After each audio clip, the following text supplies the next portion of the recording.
Imagina una pequeña esfera de metal así, del tamaño de una pelota de tenis.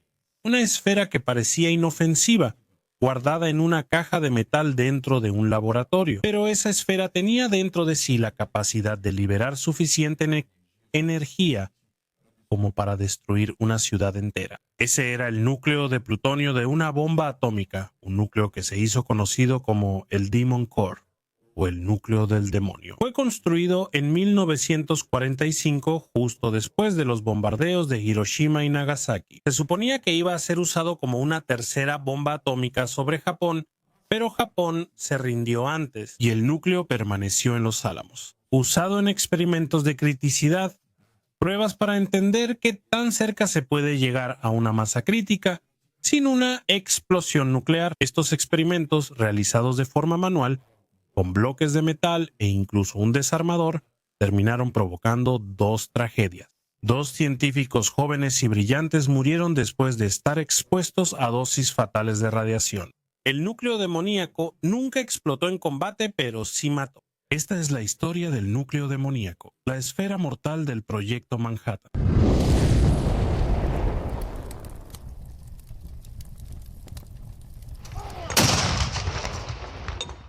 La historia que vamos a aprender hoy es una secuela directa de la que conté aquí en mi libro El átomo como arma. Y si quieres adquirir este libro aquí con mi autógrafo y una dedicatoria para ti, solo espera al final del video que ya te contaré. Ahora, vamos con nuestra historia. En 1939, los científicos alemanes habían logrado fisionar el átomo de uranio. La noticia recorrió el mundo científico como un rayo. Ahora era posible liberar enormes cantidades de energía, dividiendo núcleos atómicos. Si alguien lograba controlar esa reacción en cadena, podría crear tanto una nueva forma de energía como también un arma de poder devastador.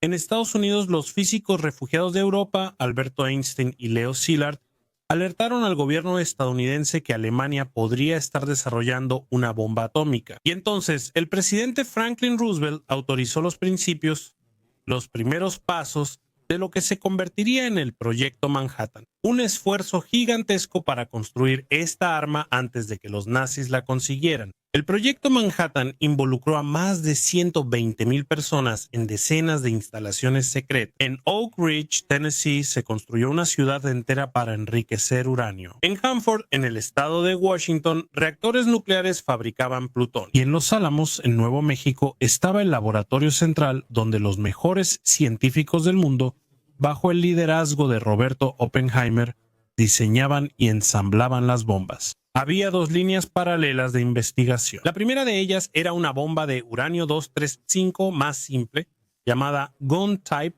o tipo balístico. Esta fue la bomba Little Boy, que fue lanzada sobre Hiroshima. Un segundo tipo era la bomba de plutonio 239, mucho más compleja, basada en el modelo de invierno. Esa fue la bomba Fat Man, lanzada sobre Nagasaki. Pero Los Álamos no solo fabricó dos bombas, el lugar debía funcionar como una línea de producción continua. Ya se estaba fabricando una tercera arma, incluso en caso de que Japón no se rindiera. Y fue ahí donde nació el núcleo que después sería apodado como el núcleo demoníaco. El núcleo demoníaco se produjo en Los Álamos en el verano de 1945. Era una esfera metálica de 6 kilos con 200 gramos de plutonio galio, con cerca de 9 centímetros de diámetro. El plutonio puro es bastante inestable en varias formas, pero mezclarlo con galio lo estabilizaba en su llamada fase delta, lo que lo hacía más fácil de moldear. La esfera estaba formada por dos mitades semicirculares o hemisferios unidas con un anillo intermedio llamado anillo antichorro. Ese anillo ayudaba a reducir la fuga de neutrones por las uniones de los dos hemisferios. Todo el conjunto estaba recubierto por una capa de níquel para protegerlo de la corrosión. Las semiesferas moldeadas de plutonio galio eran altamente radiactivas, pero no eran críticas en condiciones normales. Eso significa que por sí solas no eran capaces de iniciar una reacción en cadena sostenida. Para alcanzar esa criticidad, se podían inducir tres condiciones principales. La primera de ellas era la compresión del núcleo. Podías utilizar explosivos distribuidos simétricamente alrededor del núcleo para aumentar su densidad y eficiencia en la captura de neutrones mediante una implosión. Ese método era el que se usaba en las bombas del tipo Fatman. El segundo método es simplemente añadiendo más masa. Al combinar más material fisible al experimento ya existente, podrías entonces hacerlo crítico. El tercer método sería utilizar reflectores de neutrones. Estos materiales, como berilio o tungsteno, reflejaban los neutrones que escapaban de vuelta al núcleo, elevando así la tasa de fisión. El plan inicial era usar este tercer núcleo, conocido como Rufus, como una tercera bomba atómica del tipo Fatman. El posible objetivo de esta bomba aún estaba en discusión, pero probablemente sería Kokura, la ciudad que fue salvada en el segundo bombardeo. Sin embargo, la rendición japonesa el 15 de agosto de 1945, poco después de Hiroshima y Nagasaki, hizo innecesario su uso. El núcleo entonces quedó almacenado en Los Álamos y los científicos decidieron aprovecharlo para realizar experimentos de criticidad. Este es un contador Geiger que de hecho vamos a llevar a Estados Unidos en nuestra misión Átomo el próximo mes. Este aparatito mide la dosis de radiación ambiental o de algún material cercano a ti, ¿verdad? Para que puedas ver cuánta radiación tiene ese material. La radiación que un ser humano puede recibir de forma segura durante un año es aproximadamente la medida de 1 milisievert. Vamos a ver cómo dos científicos del proyecto Manhattan recibieron dosis mucho mayores al manipular el núcleo del demonio. Cuando hablamos de masa crítica, queremos referirnos a la cantidad mínima de material fisionable necesaria para sostener una reacción nuclear en cadena. En el caso del plutonio 239, va a depender de varios factores. Primero, la forma de la masa, su pureza, la presencia de impurezas y, principalmente, los reflectores de neutrones que pueden ser usados. Cuando un neutrón golpea un núcleo de plutonio, puede causar fisión, liberando energía y también más neutrones. Si demasiados neutrones escapan, la reacción se detendrá. Pero si usa reflectores alrededor, esos reflectores devolverán los neutrones hacia adentro, aumentando las probabilidades de nuevas fisiones. Así, la masa crítica efectiva puede ser mucho menor. Los experimentos de criticidad en Los Álamos tenían como objetivo medir exactamente ese efecto. Se colocaba un núcleo de plutonio sobre una mesa y bloques de tungsteno o hemisferios de berilio se acercaban a él, casi cerrando el material alrededor de esa esfera. Luego se hacían mediciones con detectores para saber cuándo el núcleo estaría a punto de alcanzar la criticidad. Era una ciencia de vanguardia, pero también una práctica extremadamente peligrosa. En esa época los científicos manipulaban los bloques manualmente, muchas veces sin ningún tipo de protección, confiando solo en su propia atención. Y esa osadía pronto cobraría su precio. El primer accidente fatal ocurrió el 21 de agosto de 1945, apenas unos días después de la rendición de Japón. El protagonista fue el físico Harry Daghlian, de apenas 24 años de edad, que trabajaba en Los Álamos desde el año anterior. Esa noche, él estaba solo en un laboratorio, realizando un experimento con el núcleo demoníaco. El objetivo era rodear la esfera con bloques de carburo de tungsteno,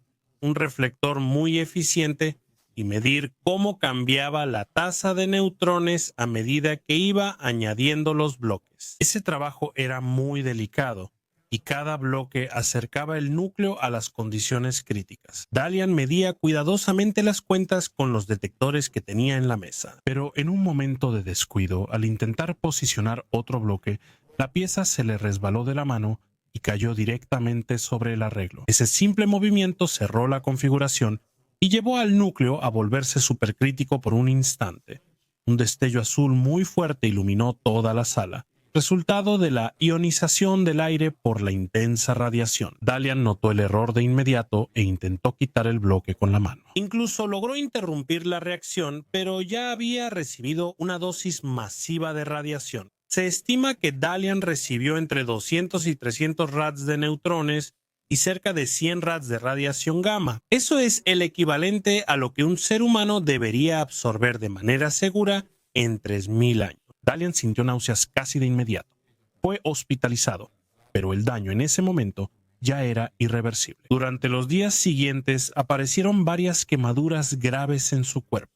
Sufrió pérdida de cabello, vómitos y también deterioro de su sistema inmunológico. Sus glóbulos blancos simplemente desaparecieron y su cuerpo perdió la capacidad de luchar contra infecciones. Durante 25 días resistió en sufrimiento extremo, falleciendo el 15 de septiembre de 1945 a los 24 años de edad.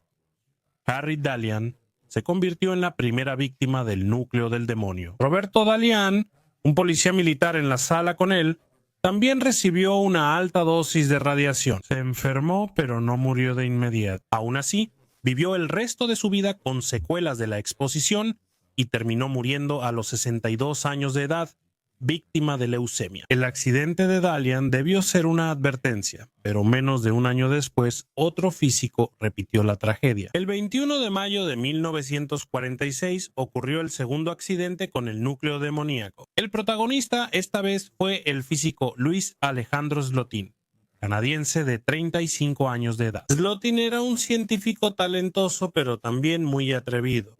Él había trabajado en Chicago al inicio del proyecto Manhattan, junto a Enrico Fermi, ayudándolo a montar el primer reactor nuclear de la historia, que fue activado en diciembre de 1942. Después de eso, él fue transferido a Los Álamos, donde se especializó en la manipulación de núcleos de plutonio. Él tenía tanta experiencia con esa práctica que era conocido como el armero de la bomba. Ese día Slotin hacía una demostración para sus colegas de cómo realizar una prueba de criticidad con el núcleo de plutonio. El método era muy simple, pero también muy arriesgado. Él colocó la esfera dentro de dos conchas de berilio, que funcionaban como reflectores.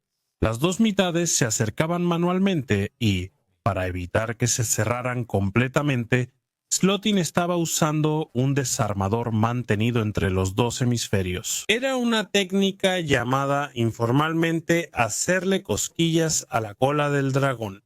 El nombre ya evidenciaba el riesgo. Se trataba de provocar un poder desconocido, cuya naturaleza y fuerza podrían ser incontrolables, y solo un pequeño error ya podría ser fatal. Las reglas del experimento incluían el uso de separadores entre los dos hemisferios, pero por alguna razón propia de él, Slotin decidió que ese día los separadores simplemente no eran necesarios. Él manipulaba con confianza las conchas frente a 7 colegas en la sala, algunos de ellos posicionados justo detrás de Slotin. Pero en un momento desafortunado, el desarmador se le resbaló de la mano. Los dos hemisferios de berilio se cerraron sobre el núcleo y instantáneamente el Demon Core entró en criticidad. Un destello azul volvió a brillar en toda la sala y Slotin instintivamente separó las dos mitades, interrumpiendo la reacción. Pero otra vez ya era tarde.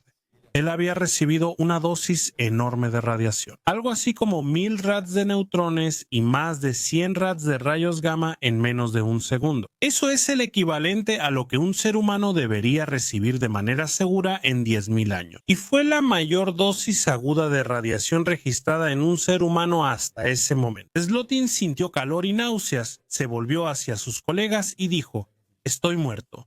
Y tenía razón. Slotin fue llevado al hospital de Los Álamos y, durante los 9 días siguientes, luchó contra el síndrome agudo de radiación. Él pasó por vómitos incesantes, dolores, una caída drástica de los glóbulos blancos y terminó teniendo una falla multiorgánica. Murió a los 35 años de edad, el 30 de mayo de 1946. De los otros presentes destaca el físico Alvin Graves, quien recibió la mayor dosis secundaria, cerca de 166 rads, y estuvo hospitalizado por varias semanas. Él sobrevivió, pero años después desarrolló problemas de salud que pueden haber sido consecuencia de esa exposición. Ese accidente tuvo gran repercusión en Los Álamos y en toda la comunidad científica. Fue la prueba final de que esos experimentos manuales eran insostenibles y, a partir de ahí, nunca más se realizaron pruebas de criticidad con las manos. Equipos remotos, brazos mecánicos y varias protecciones individuales pasaron a ser obligatorios. Es importante recordar que Harry Dalian y Lois Slotin no fueron solo estadísticas en informes de radiación. Eran jóvenes brillantes con carreras muy prometedoras. Harry Dalian nació en 1921 en Connecticut, hijo de inmigrantes armenios. Desde muy joven mostró interés por la física y se graduó en la Universidad de Purdue, siendo reclutado para el Proyecto Manhattan en 1944. Trabajó en cálculos teóricos y en experimentos de criticidad, y tenía solo 24 años de edad cuando murió, dejando atrás a una familia devastada y amigos en shock. Louis Slotin, por su parte, nació en 1910 en Winnipeg, Canadá.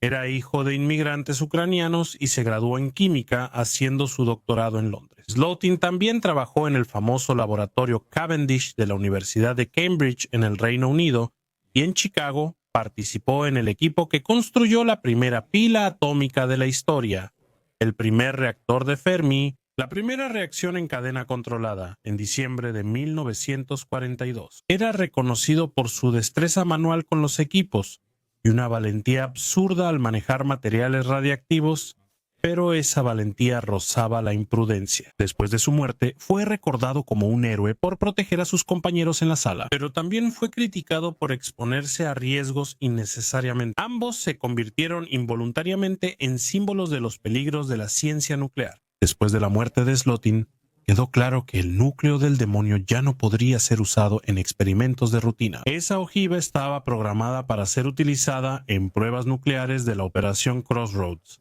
en el atolón de Bikini, en julio de 1946. Sería el núcleo de la bomba Charlie, la tercera detonación después de las bombas Able y Baker. Sin embargo, después del accidente de mayo de ese año, se decidió que el núcleo debía mantenerse en Los Álamos hasta que fuera seguro enviarlo al Pacífico. Pero cuando se realizó la prueba submarina Baker, el 25 de julio, contaminó severamente el atolón de Bikini y los barcos objetivo con un altísimo nivel de radiactividad. Las condiciones eran tan peligrosas que la tercera prueba, la Charlie, terminó siendo cancelada, y de esa manera el núcleo demoníaco nunca llegó a ser detonado. En agosto de 1946 fue derretido y su plutonio fue reciclado, siendo usado en otros núcleos de bombas atómicas. El objeto físico llamado núcleo del demonio dejó de existir. Un núcleo que nunca fue usado en guerra, pero que mató a 2 hombres y cambió para siempre los protocolos de seguridad nuclear. Si te gustó esta historia y quieres saber cómo llegaron las cosas a este punto,